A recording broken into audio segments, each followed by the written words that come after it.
Developing tonight in the race for Pennsylvania's U.S. Senate seat, the close results triggering an automatic recount. And these are the results from the Associated Press, which declared Republican Dave McCormick the winner against Democratic incumbent Senator Bob Casey. The two, as you can see here, separated by less than 30,000 votes. And Chris, McCormick is already on Capitol Hill this week, starting orientation as a new senator-elect. So what happens next? What does this recount mean? Well, Shiva, they start recounting. That's exactly what happens. They count all 67 counties in Pennsylvania will go back to the drawing board.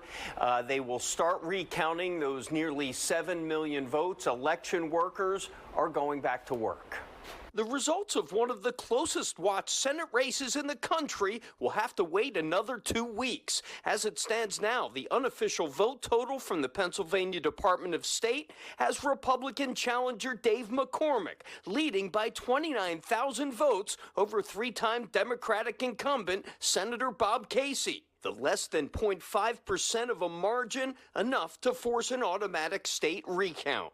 Hopefully people will feel confident in the integrity of our system. Lauren Christella, president of the nonpartisan watchdog group Committee of 70, says after 6.9 million votes were cast, a full recount will be done by all of Pennsylvania's 67 counties.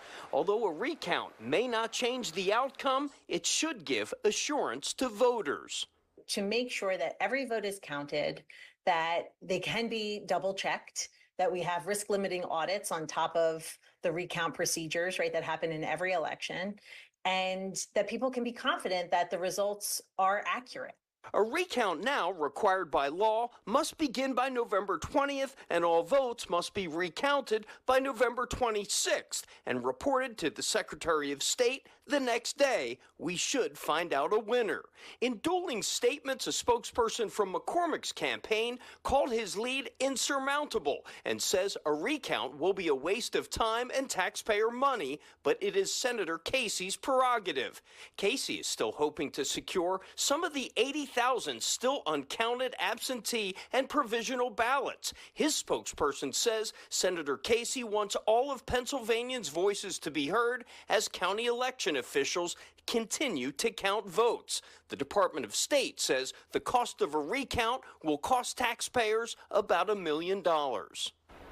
Now, this is the 8th time an automatic recount has been triggered in Pennsylvania since it became law back in 2005. Sheba Jason, none of those elections have been overturned. Yeah, they historically don't change much. All right, Chris, thank you.